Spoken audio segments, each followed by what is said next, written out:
Welcome everyone. I'm joined by Louise from Mrs. E's Luxuries. So hi Hi. Louise. Hiya, you okay? Yeah, I'm good, thank you. I'm so pleased you could join me. So Thank do you want to you. just say a little bit about your blog and how you got into Austen?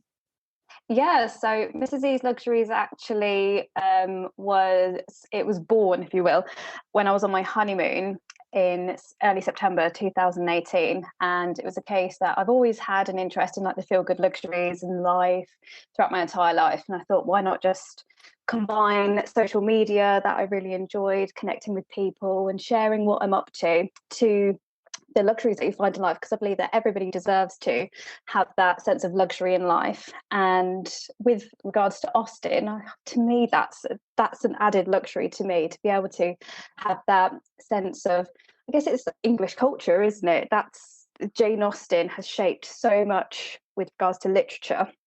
And I was introduced to it by my best friend, actually, back when I was 14, I want to say.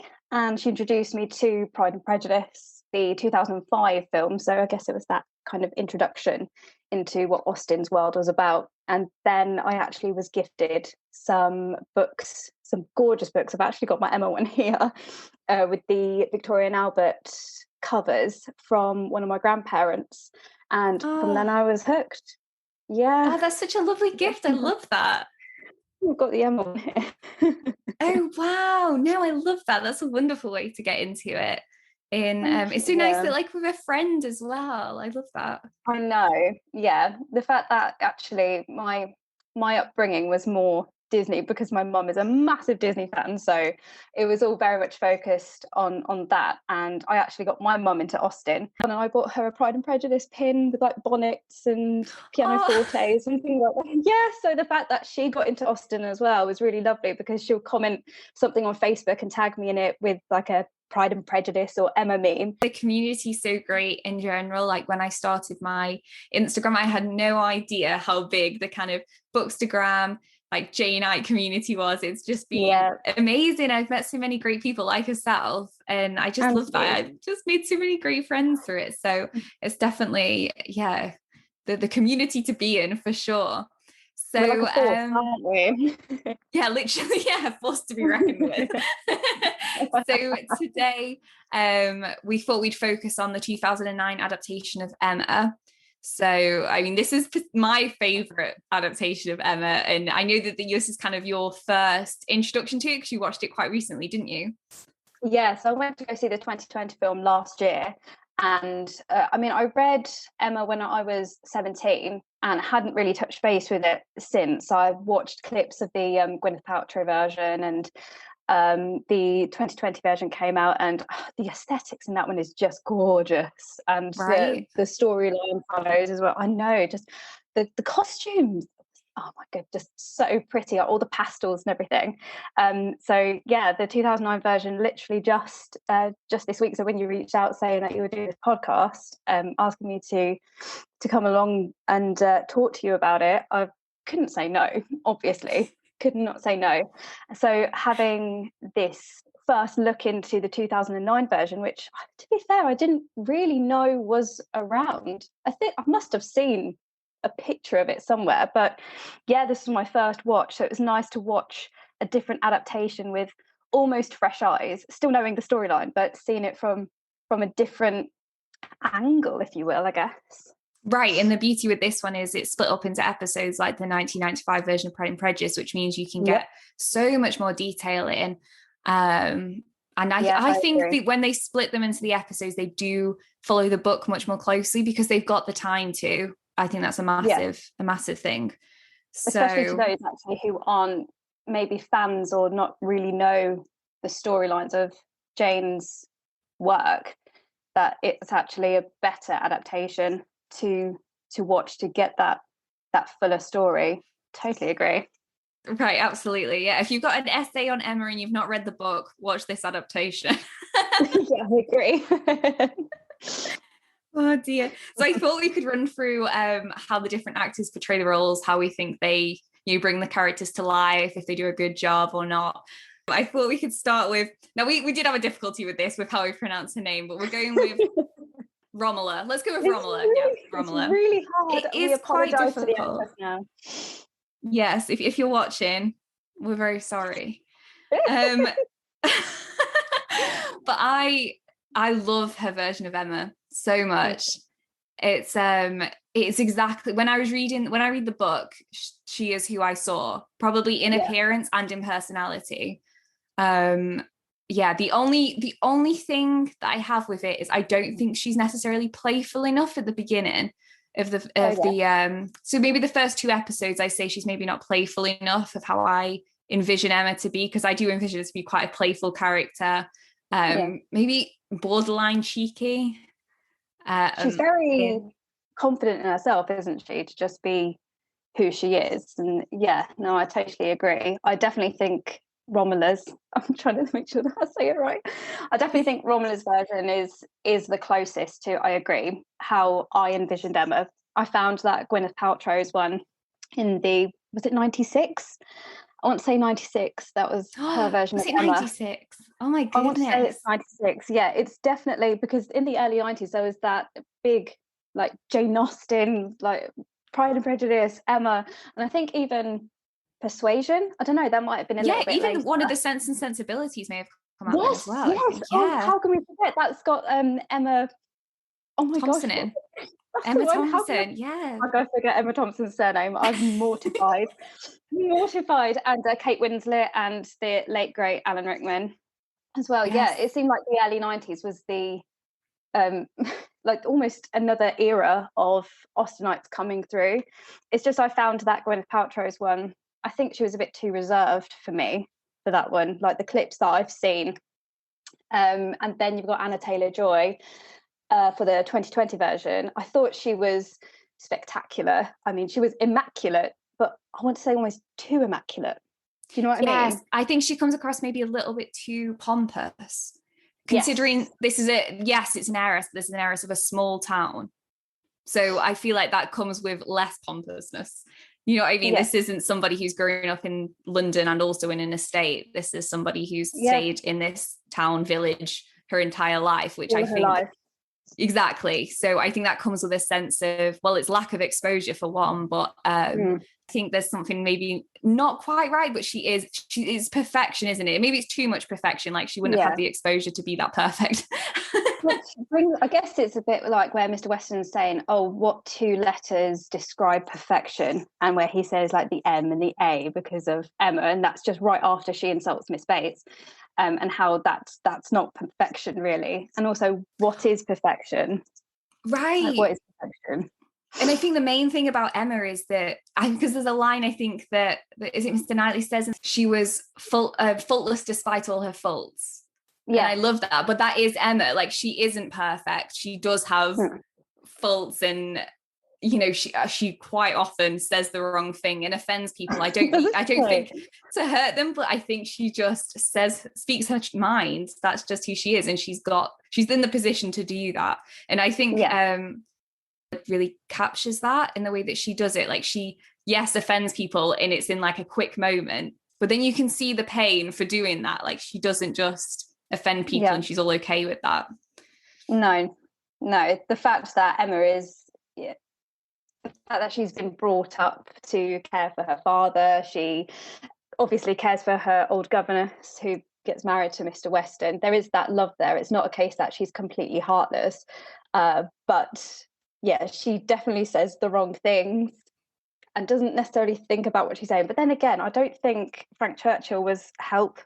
If I'm perfectly honest, he wasn't very helpful in that situation whatsoever. No, absolutely not. It. Yeah, I think they bring out the worst in one another because they're so similar. I think that is why, though. I think they are so similar that they bring out too much of their playful side, too much of their flirtation, too much of their behaviors that it's just like they don't see the consequences anymore. No. And I think also because Emma's quite young, really, isn't she? She's 1 in 20. The fact that she also said that she's not interested in getting married either. She's quite happy to pair off other people. It almost gives me the impression that she thinks she knows people better than, I don't know, maybe she knows herself. Right. Yeah, It's no wonder. absolutely. And yeah, I think that is the case. And I mean, as the story progresses, we realize that even more. Like, she's so quick to try and understand other people's love life, but Hmm. she absolutely does not understand her own. She's so oblivious to it that it's almost a shock when she does Yeah. realize where her heart lies. I love that Um, realization though, when she does realize that she's in love with George Knightley, that face and that internal monologue that she has in the 2009 version, which kind of reminded me of Clueless a bit. You know, when she's like, oh well, if he's going to marry anybody, then it's going to be me. And it reminds me of in Clueless when Cher's like, oh, I'm in love with Josh, who obviously is the adaptation of Knightley. It's like, I'm in love with him. Oh, it's me. Okay, and that sudden like, oh, I thought that was really sweet actually, watching them fall in love. well, what do you think of his portrayal? Who is it? It's Johnny Lee Miller, isn't it? What do you think of his portrayal of Knightley? I think there was that perfect balance of banter that he brings, because you've got this inner circle where his brother married Emma's sister. So naturally, you've got that family banter, witty banter bouncing off one another, which I absolutely loved, because I guess that's one of the reasons why they do end up falling for each other, is because they mesh so well together, and they're comfortable in each other's company. I thought he was very good looking, don't get me wrong. He was Agreed. very easy to watch. But yeah, the only thing that got me was the thought of he's supposed to be older, because he does say when the nephews and nieces are over and they're holding baby Emma, something like that, something to do with when she was a baby. Right, absolutely. And how because I think he basically like helped school her when she was like younger as well. Do you know what I mean? So Yeah, he must have been, at least in his older teenage years when she was kind of a child, which is yeah. definitely quite a big age gap. I think there's So 16 years difference between them, if I'm right. He's supposed to be like right. 37 And and she's 21. right, and you wouldn't see that in the way they're portrayed. Although I feel like she looks a lot older as well. Not a lot Mm. older, but maybe she doesn't look 21, I'd say. I like Knightley in the sense that he's so different to Emma, but he's like exactly what she needs at the same time. Like, Yeah. he's so calm. He gives her the space to be who she is, and then only ever tells her in private, like, look, you've made a mistake here. I'm going to tell you, like, this is how it is. I think you're in the wrong. Yeah. But He he could have totally always, embarrassed her as well, but he doesn't. right, because it's not in his nature, because he's so much more mature than she is, but also because he doesn't necessarily have that playful side of him. He's what brings her back down to kind of a neutral level. Together they make the perfect pair. Absolutely. Alone maybe he'd be too boring, and maybe when she's alone, obviously she makes the mistakes of being too out there. So Yeah. together I think they make a good match. But that obviously brings us back to the fact that Frank Churchill and Emma are so similar. They are so playful. They're so kind of boisterous, and obviously Frank has Jane to balance him out. I tell you what, when you first meet him, it's almost the false impression that you get with George Wickham in Pride and Prejudice. It's like, oh, handsome man, hello. And then later on, it's like, oh, maybe not so nice. Because I feel like he leads Emma on so much. And then you've got, what did I put down? So you've got Emma, you've got Jane, you've got Harriet as well for a moment. And it's all just it just, it seems just a little bit like Playboyish. So yes, he's an heir, isn't he? And his aunt is very ill, and he is going to inherit this wonderful house. But I feel like he leads the women quite a lot. Frank is absolutely a character that I can see as a real person. Like, I actually have known people with his personality type, and yes, they make really good friends because they're fun and flirtatious, etc. But oh my gosh, the way he treats Jane is just, oh, I know a lot of people feel a lot more angry about it than I do. I'm sure, because I do appreciate him as a friend. He's not my friend, but I would have probably appreciated him as a friend. No, the fact that he infuriates me, where he says about Jane's hair at the ball, So he's sent this pianoforte, which no one knows about as of yet. He's doing all of this like this flirtation under the radar, if you will. And then he's like, oh yeah, her hair.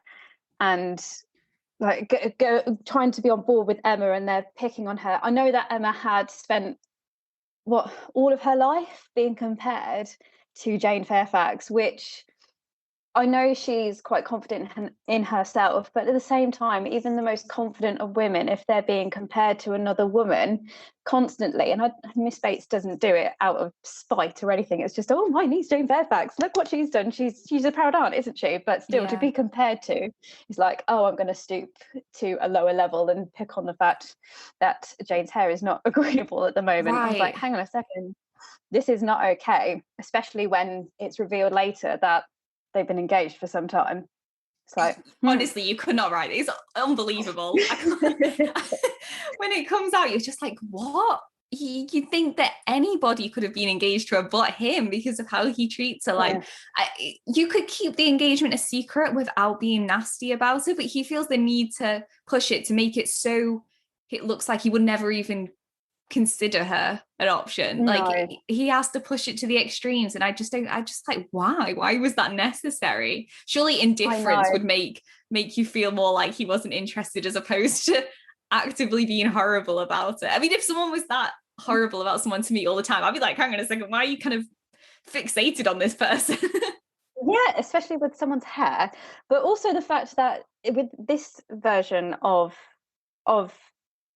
Frank, I don't know, there's something more boyish about him than the others in a more fun sense.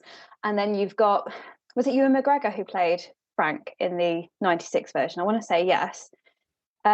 He's a bit more flirtatious, I find. And then with the 2021, he's a bit more, I want to say he's more of a playboy, comes across more playboy. More Wickham-y, I think, in the 2020. Yes. Of course. Whereas this Frank I think the Frank in the 2009 one is very similar to the Frank in the book, and I think he's a different type of villain in the sense as you don't see him as a villain, like, because yes, he does bad things, but it's you don't hate him. Like, you can't hate him. He's that person. You just like, oh gosh, you do bad stuff, but everyone will always forgive you. Yeah, he's just likable. Yeah. Absolutely, he's likable. He doesn't commit the same crime, if you will, as what George Wickham does. I mean, he takes Lydia away and everything, runs away with her. It's not like he's taken off somebody and run away with them, but at the same time, you still got the whole Jane Fairfax thing. It's like, you're engaged, and yet you're like flirting with other women. Pick one, Frank, just one, and go with it. Like, surely if you're in love with someone, you follow your heart, and that's it. You know. But he seems almost indecisive. Then Jane, she's more reserved compared to Emma, isn't she? She's more, I guess, in a way, a little bit like Knightley, like where you say she's quite relaxed. No, but in that sense is, she couldn't speak up for herself. She can't expose the fact that they're engaged, so she has to just sit there and endure it. But even if say it wasn't a secret, she still probably wouldn't speak up because it wouldn't be decent to do. Do you know what I mean? For her to like expose him in front of everyone, like, oh my gosh, Frank, you're a terrible person. It's just she just wouldn't do it because she's not that type of person. So I think he picks the worst person to kind of secretly humiliate. Obviously no one knows he's humiliating her, but for her it must feel infuriating if she has to, especially the Box Hill scene, but she has to sit there and watch him flirt. Like, he says stuff like, from the first moment I met with Miss Woodhouse, I found her like irresistible or something like that. And can you imagine being sat there? This is the person you're engaged to. I can imagine Mr. E doing that.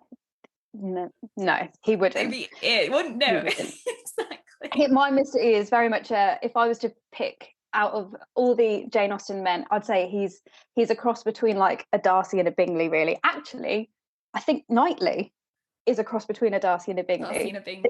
He's very much a Knightley. But yeah, being engaged to someone and you're watching them openly flirt with other women. Yeah, and poor Jane is just that, having, like you said, having to sit there and endure it. Just like, okay. I know for a fact I wouldn't put up with it. I mean, I know Jane does. I'm definitely not. I've not got the personality of Jane. I would be absolutely not up for that whatsoever. It's like, hang on a second. What are you doing? Literally. Poor Jane. I'd be kicking him off the hill, I think. See ya. Bye, Frank. Bye, Frank. Oh dear. Oh Oh, dear. good grief. And saying that, I know that your partner's called Mr. E. That's how we refer to him. But there's another Mr. E who's not quite so charming. No. Mr. Elton. Oh my days. What is it about clergymen? Honestly, what is it about clergymen in Jane Austen's novels where they have to be borderline slimy? Right, they're so slimy. Just all of Mr. Elton in this version is very good looking. All of them are good looking. All of those actors. This is Blake Critson. It is, yes. So, well, this Mr. Elton is wonderful to look at, and then you've got the Mr. Collinses, who are a little less inclined to admire. So you've got this Mr. Elton who's just so lovely to look at, but at the same time he's so, like, the whole proposal thing and getting in the same carriage. I don't know about you, but I just sit there. I think every version I just sit there and go, it's like, oh, Emma, get out of there now. Go. Oh my God, this version makes me laugh so much. When he's like, should be written in the stars. I was literally there just like, oh my gosh, kill me right now. And it's I just can't because of the whole snow thing as well. There's already chaos with the Christmas Eve party at the Westons and snow, and the fact that poor Mr. Woodhouse, whenever something happens where a draft is involved or someone could be in danger, that's it. And it's perfectly understandable because his wife tragically died. But at the same time, you've got that chaos going on. And then wasn't Emma supposed to go with her brother-in-law? And then he was like, no, you go with Mr. Elton. She's like, it's almost like, where are you going? Yeah, she's like, John, why are you leaving me with him? Don't leave me here. But yeah, and the fact that he crosses over and sits next to her, and her face, Romola's face, like the skill acting is just like, I know, it's amazing. It's just open mouth, though. It's so funny when she's like, let go of my hand, sir, and sit over there. And then the way they shift, it's like, first they're sitting directly opposite, then he has the audacity to come along and sidle over. What is it about with the clergymen as well? They always misunderstand a woman saying no as a, oh, I don't actually mean no, you know? And how, like, oh, I'm proposing to you and I'm being so romantic and we're meant to be together.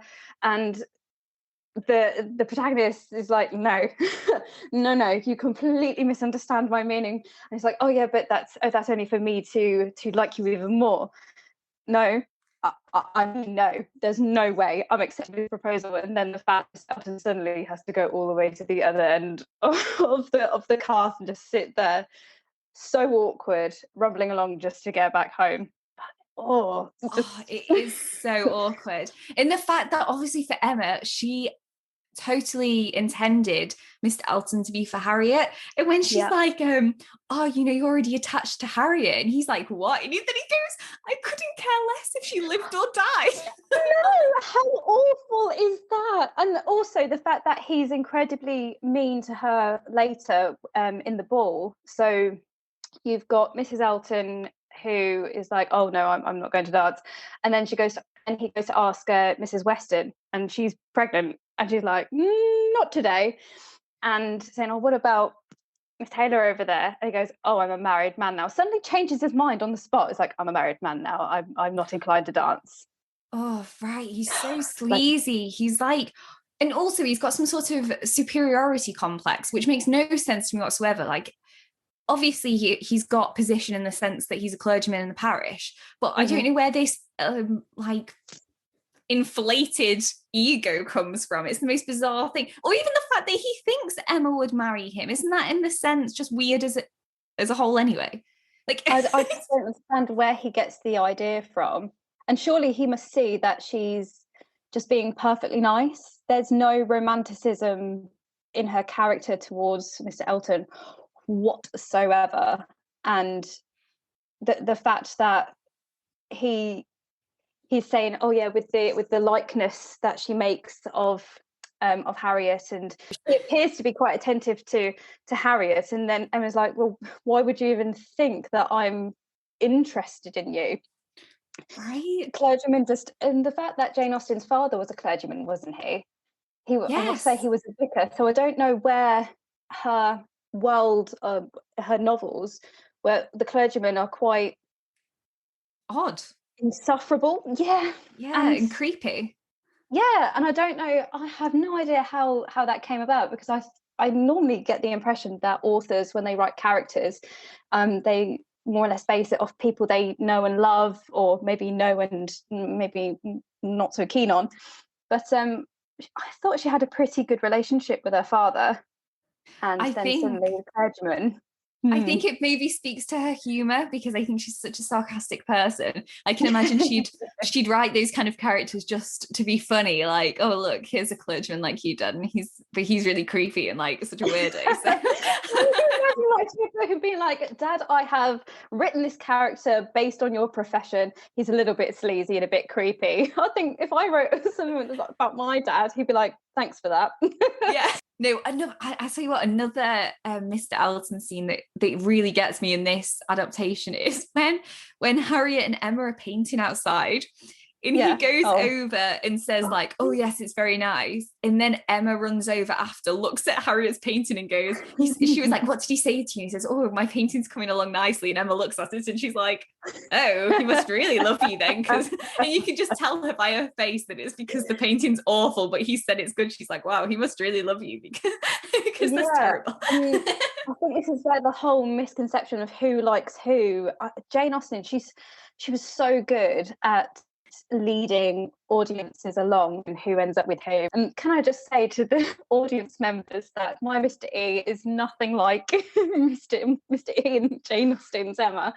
My Mr. E is definitely nicer, more a Mr. Knightley than anybody else. And I hope that I'm nothing like Mrs. Elton, because I find her quite Insufferable. Oh my intolerable. lord. Yes. I could not bear that woman. She would drive me up the wall. I would I feel didn't like Emma. realise that, when you've got the cutaways and she's like, oh, I'll organise everything. Women are better at organising everything. I'm like, oh, slow down. She's just so, When she rocks up on the donkey. It's hilarious. like, I don't know. It's almost like hoity-toity, but I want to say she's new money. She approaches herself, it's almost like, I am better than everybody else here, and I've just got married as well, so everyone should worship me. And even when they're playing that game saying, oh, tell me what you're thinking, where Frank's like, oh, Miss Woodhouse wants to know what everybody's thinking. You've got Knightley, who's very reserved again, is like, are you sure you want to know what everyone's thinking? And then you've got Miss Bates, bless her, who's like, oh, I can think of these several things, like, I don't know, like how the clouds like move and everything and how they change. And she's reading off, and then you got Mrs. Ellis, who's like, oh, I don't tell anybody what I'm thinking, despite the fact that she's a proper. She always does. She's gobby, isn't she? And then she's like, oh, I don't tell everyone what I'm thinking, as if she's trying to have this air of mysteriousness. I don't know, but yeah, her as a character, it's like you want to draw a breath. The fact that she's talking, you want to go. Yeah, it's she definitely. I think for entertainment purposes, she's a good character, but at the same time, with those two together as a couple, Oh, just grim. The most sleaziest of couples. I think Mrs. Elton does a good job of the first trigger for Emma, even though she still doesn't realise she likes Mr. Knightley. I love that scene where she's like, especially in this version where she's storming off and she's like, Knightley, I've known him all in my life, and even I do call him that. Yeah, again, that internal monologue, I think that's what is so wonderful and different about this Emma adaptation compared to the other ones, is because I think it's more personal to Emma, like her storyline, compared to the other adaptations, because you see, especially in the 2020 version, you've got more of the relationship with Harriet and, oh my goodness, what's his name? The one she ends up getting married to. Robert Martin. That's the one, yeah. There's, in the 2020 version, you've got more of that, whereas this one, I felt like it was more to do with Emma and the world through her eyes, as opposed to the other tidbitty bits around her. Right. And the internal monologue is refreshing in this one, because it's more personal, and I think it's more real as well, because I think when we get angry, we sometimes go, we just start almost like talking to ourselves. But yeah, the fact that she flops on the bed is like, I don't even call him that. I wonder if that's jealousy as well, because she has that friendship relationship going on with George Knightley, and then all of a sudden Mrs. Elton pops along and is like, who are you? Who are you? Right, Where did you exactly. come from? Yeah, I think that is like the first step, that she becomes aware of her relationship to Mr. Knightley, even if she doesn't realize that it's a romantic one at that point. Her like long friendship with him becomes so relevant to her when Mrs. Elton turns up and she's like trying to say, oh, this and that and Knightley, and she's like, you don't know him, I know him. I think the, like you were saying about the interior monologue, I think in the fact that it comes from Emma's viewpoint, I think that's so important for the character itself, though, because this is Emma, this is Emma's world. The point of the book is that she has been so isolated. This is all she knows, and the way that she behaves is a product of her upbringing. So I think the fact that this shows it everything from her perspective is so relevant. The world of Highbury, that's her. You're absolutely right. When you said earlier about her, she doesn't have to worry about money, does she? It's not like other Jane Austen characters where they have to marry in order to be secure. She's fully secure, and actually you've almost got that futuristic feminist of her being perfectly happy not wanting to marry, and then actually at the end you've got George Knightley moving in with her to Hartfield instead of staying at Donwell, which I actually, that struck me when I first was introduced to Emma, is the fact that you've got the man moving in with the woman, which back then is that it was the other way around. Like if you wanted to be secure in life, you had to get married, and there was that pressure to find someone to marry of wealth. Right. I think he's so secure in his position.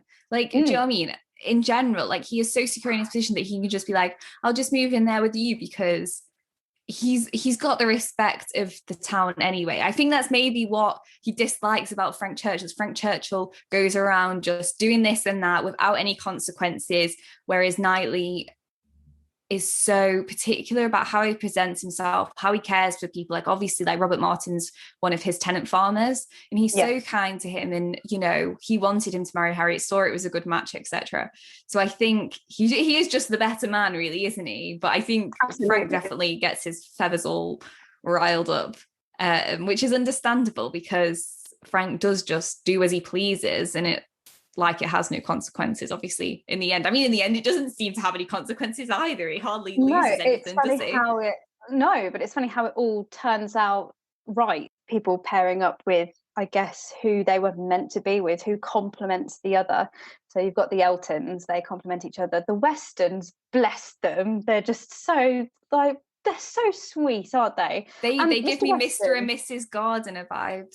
Yes. Oh, I love those two. Weird to say that, because you've got Mr. Weston, who is in Downton Abbey, and then you've got the 2005 Pride and Prejudice. You've got Mrs. Gardiner, who's in Downton Abbey as well. It's almost like that. Yeah, it's almost the second parental figures to the main character, isn't it? Yeah, Miss Taylor, when she's the governess, and then she becomes Mrs. Weston. Yeah, that's it. And the fact that she was with Emma for most of her life, and then you've got Mr. Weston, who plays honorary father almost. Yeah. And I think the whole Emma Frank thing was just like a thought that had happened since they were younger, because they'd been in the same year group or whatever. Like they were born in a similar time, and then it was like, oh, they'll be destined to be together, because he gets taken off and obviously becomes a gentleman, and she obviously is an heiress, and they both have property, etc. So I think it was just kind of a natural assumption that they would be together. But because they're so similar, they almost come across like siblings as opposed to people that could be together romantically. It would be an absolute nightmare. Can you imagine the two of them together? They cause chaos. I can't even imagine. I think as well that they wouldn't work out, because something that's so important to Emma, which also brings her back down to reality, is her father, played by Michael Gambon. Yes, of course, Dumbledore. Dumbledore. Oh, I tell you, anything that has Michael Gambon's name against it, you know it's going to be a good one. Right, but how different! I feel like his portrayal is so different. He's so frail, so his like hypochondria, and then I feel like that's very, very different, and very, very different to the 2020 version, where he's still quite up. He's still like, can still do stuff. I mean, one of the first scenes, he jumps down the stairs. I love that. Yeah. But yeah, Michael Gambon's adaptation, he is definitely more frail. I think when I first read Emma, I took him as, I guess I kind of just imagined him as just a very melancholy older man, because he's lost his wife, and he's very, like I said, very much a hypochondriac. He doesn't want to be too rash with anything. He doesn't want to necessarily go to balls and all that, because he's scared that something bad might happen. But he wants Emma to stay with him as well. Once his worst nightmare is her getting married, and I feel like this adaptation really plays on that he, especially at the end when she runs to Knightley's house and she's like crying, and she's like, he's worried about this all of his life, like I can't leave him. And then you got George, he's that the comforting side of the relationship, and the fact that he, like we said earlier, he's willing to give up living at Donwell to come and live with her and Mr. Woodhouse. But what do you think of the father-daughter relationship compared to Isabella and Mr. Woodhouse, and then you've got Emma and Mr. Woodhouse? So different. It's so different. Like, obviously he still cares for Isabella and is concerned for her safety, but the relationship between Emma and Mr. Woodhouse is, I just think it's a beautiful father-daughter relationship. Like, obviously it is quite limiting for Emma in the sense that she can't do anything at fear of worrying him too much, but I don't think it's toxic. I think it's mutual affection. Caring, she wants to care for him, and he loves to be around her. I think in the book the only reason why they wouldn't be content together is because he doesn't have enough playfulness. I think that's what they say, like he's not playful enough. Obviously he's not got the youth that Emma has to be a companion to her. But and the fact that Emma is the youngest daughter as well, protectiveness there as well, is like, don't leave me. Right, exactly. And he's always saying, like, why would Emma want to go anywhere? She's mistress mistress of Hartfield. This is her world. She's got everything she could ever want. But Mr. Knightley's always there for Mr. Woodhouse as well. Do you know what I mean? Like all the way through, like he sits with him. They're seriously close family friends. Like I think that's a nice relationship that we don't see in a lot of Austen, is that there's like actually amongst, the landed gentry, that there are these connections, that they form strong friendships. I mean, maybe Mr. Knightley, Mr. Bingley, that's, is another example of that. I love those friendships. I really do. I think it's like, it takes somebody of the same situation to you to fully understand you. And I think that really shows in this version of Emma. It's so heartwarming to think about the father-daughter relationships that are presented in there. And I guess it makes me feel sorry for Mr. Weston, because obviously Frank he's sent away. And they really emphasise that in this one as well. Yeah, the whole father-son relationship it seems almost cracked because he had to be sent away. And then you've got Mr. Weston, bless him, he gets quite defensive in that one scene. I can't remember what episode it was, but when Emma says about, does he even exist, kind of thing. Again, that whole word vomit thing is like saying before speaking. And then you almost see the hurt in Mr. Weston's face, and he's like, no. But how quick is she to mend it? And that shows the difference between her and Frank. I think Emma does not intentionally hurt people. She also the time when she realizes that Mr. Elton likes her over Harriet, she goes to Harriet and she's like crying, and she's holds Harriet's hand and she's like, I'm so sorry. Like Harriet and her are not equals, but in that moment they are. Like Emma doesn't turn up to her house like, I'm an heiress and I'm just going to tell you that he liked me over you. Like she's mortified. This is her friend. Do you know what I mean? And I think that's what separates her and Frank. Well. After she's insulted Miss Bates, and after George has said, look, what you did there was wrong.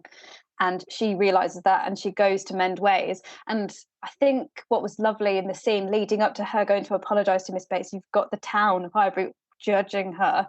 Like you've got, for one part, you've got the whole town respecting Emma and the Woodhouses and everything, and then suddenly she insults Miss Bates on this one occasion, and suddenly they turn quite sour towards her, and you see that in that slow motion walk, and the whole, very creatively done.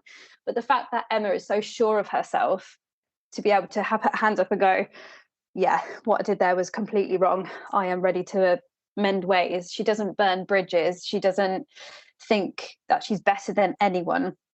Really, she knows, she identifies the fact that what she did and said was wrong. And I think that says a lot about her, especially as a 21-year-old, because I don't know about most 21-year-olds. If they do something that's quite rash, they probably just go, oh, I feel bad about that, but I can't say that I'm sorry because that admits that I've done something wrong. Whereas Emma, she's very much, despite the fact that she's really young, she goes, yep, okay, I'm in the wrong, let's see what I can do to mend it. Right. Well, I'd say it's the period of time where you start to build that side of yourself. And I think that is absolutely what Emma's about. I think some people misinterpret her sometimes, and a lot of people really dislike her as a character, but I think they totally misunderstand the kind of character she is. She's somebody who grows within her own novel. Do you know what I mean? She learns so much about herself. Like you said, she amends for her mistakes. She's like, oh gosh, I upset that person, I need to make up for it. She's not selfish all the way through. She is privileged, but she's not cruel with that. She wants to be a good person. Do you know what I mean? These people around her mean a lot to her. They are her world. And the fact that she knows she's privileged and she doesn't use that against anybody. She doesn't. Not like Lady Catherine de Bourgh, for instance. Right. Or even Caroline Bingley. Oh gosh, yeah, of course. She is the most obvious one, isn't she? Right. It's the most bizarre thing. And she's not even, old money. She's new money. And she's still stuck up her own bum. It's ridiculous. I know. And then you've got Miss Bates. Her heart is in the right place of, I want to say almost people pleasing, just trying to be that, she's so open to make conversation. And I guess that it's borderline loneliness as well. I know she's got her mother, but her mother's quite old. Her mother's mute. Yeah, the fact that she has Jane as well, but only from letters. The fact that she receives letters, and then obviously even when Jane arrives, she's so distant because, well, obviously we find out later it's because she's engaged to Frank and Frank's being so awful to her. I know. I think I'd lock myself in my room as well. I actually found this version, despite the fact that she has to be really quiet with everything, I found her more open and happier than other versions. I don't know what it was. I don't know if that was the actor's choice or the director's choice, but I definitely thought that this version of Jane Fairfax, I think she was more amiable than maybe the other ones. We get to know Jane better in this version, I'd say. We get more time with her. I think she's very much brushed over in the 2020 one, almost like a fourth character. She's not up there on the list. She's very much almost minor. Yeah, exactly. Whereas in this one, I think she is an important character, which I think makes the storyline with her and Frank, obviously the secrecy and then the exposure, much more powerful, because you're like, oh my gosh, what? Obviously, we both know the story already, but I can imagine if you watched it and you didn't, you'd be so... I wish I could read it again for the first time. Like, if I could erase my memory, I want to feel that shock. Exactly. I felt the exact same way when I was watching this version. It's funny when you know a story and you know what's going to happen, but at the same time you want to watch it afresh without knowing anything, to have that same reaction you had done the first time. Yeah, if we could discuss the Knightley Emma proposal, maybe just compare it to like other adaptations. Yeah, proposals in the Austen world, they're always, it's never exactly romantic per se, especially with the 2020 version, that with the whole nosebleed situation. Oh, awful. I'm really opposed to blood. It really freaked me out. I was like, oh no, I hate blood. I watch Austen because I hate blood, and there is no blood in Austen. What is this? No, well, the fact that happened in that version, I did sit there questioning, going, I don't remember that in the book. I don't remember, that was definitely not in the book. And I was sat there with my friend and watching it, we're going, oh, everyone, I think if people have read the book and know Emma, that the version, the most recent version, it was quite shocking. But then again, I guess with Hollywood, they want to have that big shock factor. Yeah, just to give it that extra spice. But does it need spice? I don't know. That was weird to me. I didn't particularly take to that myself. I'm not too bad with blood, but when it came to that one, it was just a bit, oh, okay, so we're going down that route. That's romantic, fine. Then again, I don't think it's all very just, oh, this is how I feel. Right. And I think it's almost quite real. Yes. Because, oh, especially with this one when he's like chasing her and she's like, please don't tell me, because she thinks he's going to say he loves Harriet. yeah, it's all very real. And with proposals, you think it's all Staged. like, again, trumpets and all that. To be fair, though, my engagement was, how it happened was very romantic and it was very much on the spot. But with as far as I'm aware, the Austen proposals are just very, okay, this is how I feel. This one, they're like in the garden and basically chasing each other around the garden as they're trying to express their feelings while also, Emma doesn't want to be hurt by knowing that he doesn't love her. And you've got all the confusion as to who has feelings for who. And the fact that, like I said earlier with Emma, she has a very slow realization of the fact that she does have feelings for George. I think there's something a little bit awkward about Johnny Lee Miller's when he's proposing. Like, Knightley's been so sure of himself. In this one, he's a little bit awkward. He's kind of like looking down at the ground and she's like... I think all of them are actually awkward in their own right. It makes me wonder, what was Regency courting like? Right, I actually think most proposals were just a conversation. Like, I don't think there were massive gestures of I'm proposing to you right now. I think they were just, I like you, I want to marry you, will you accept me? And it's a yes or a no. And if you're a clergyman, just don't bother. Christ, no. Don't take any advice from an Austen clergyman on how to propose. Oh, good Lord. Dear. You've got to love them for that, though. You've got to love them for that. I love the scene when she hides behind the bush, when she sees him coming out the house and she's there behind this like bush, like, oh my gosh, I don't want him to see me. And it's like, he's going to see you. Yeah, he's going to see you. Like, it's so obvious. But also the complication between Knightley thinking Emma was in love with Frank and is hurt over that, and Emma thinking that Knightley's in love with Harriet. And then at the end, it's them coming together and going, this is true, this isn't true, we like each other. And it's just getting rid of all that unknown. I think that's what I love. But then you've got obviously the proposal where there's that vulnerability, I guess. Yeah.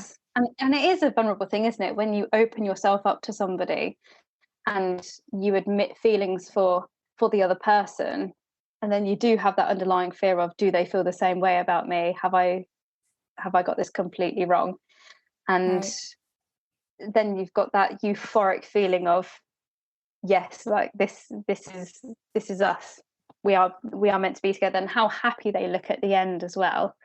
I love it that he takes her to the seaside. I just love that. It's just, and the fact that she's never been anywhere else other than her hometown. Highbury, that's where the fact that she's been there since birth. And even when she's asked by Frank about Weymouth, like, have you ever been to Weymouth? And she's like, no, I haven't, because he compliments her saying that she's so well-rounded. I think Mr. Knightley knows that's an insecurity for her as well, that she's not travelled. And I think that's so nice. Like, he's the one that like says about Box Hill, and then Donwell before that, and then the seaside at the end of the adaptation. It's like, you can tell he dotes on her. Absolutely, yeah. He sees that that's a weakness for her, that she knows that other people have travelled who are her age and she hasn't, but he wants to give her that opportunity to not feel like she's missing out on something. I just love that. Yeah. So I think we could probably wrap it up there. I mean, that's a good note to end on, isn't it? The proposal. And I've really enjoyed having you on.